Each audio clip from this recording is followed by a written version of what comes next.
Баршаңызға қайырлы күн. Бүгін мен сіздерге дәрумендерге бай, өте пайдалы, құнарлы тойым салатын рецептімен бөлісетін боламын. Видеоны соңына дейін тамашалаңыздар.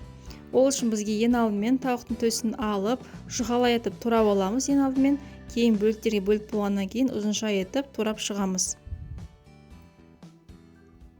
Етімізді турап болғаннан кейін қара бұрышты, қызыл бұрышты, дәміне қарай тұзды салып, жақсылап араластырып қоямыз.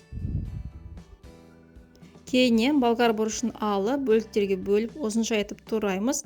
Және де болгар бұрышынан басқа менде бұл жерде стручковый фасоль, брокколи және морская капуста бар.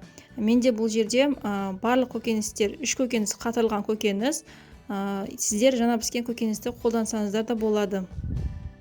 Болгар бұрышын турап болғаннан кейін, сіздерде көкөністердің арасында үлкендеу көкөністер болса, соның бөліктерге бөліп, бірдей барлығына форма береміз.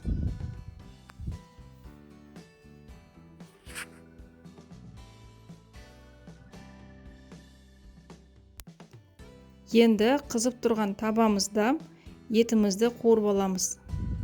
Піскенше, яғни қызарғанға дейін қуырып аламыз. Тауық еті тез піседі.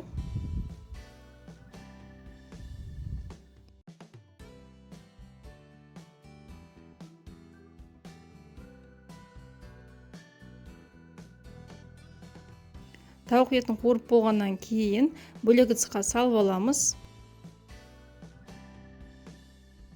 Осы майымызға көкөністерімізді қуырамыз. Менде бұл жерде көкөністерім қатырылған болғандықтан су шыққанша қуыру керек.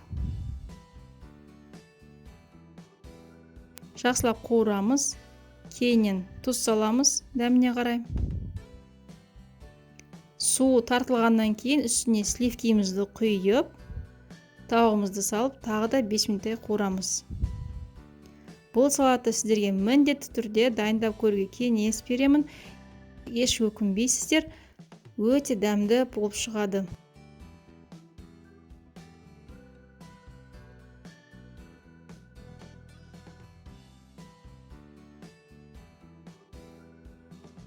Мінекей салатымыз дайын. Мен ең соңында бетіне сырды септім. Видеоны соңына дейін тамашалағандарыңыз үшін рахмет. Астарыңыз дәмді болсын.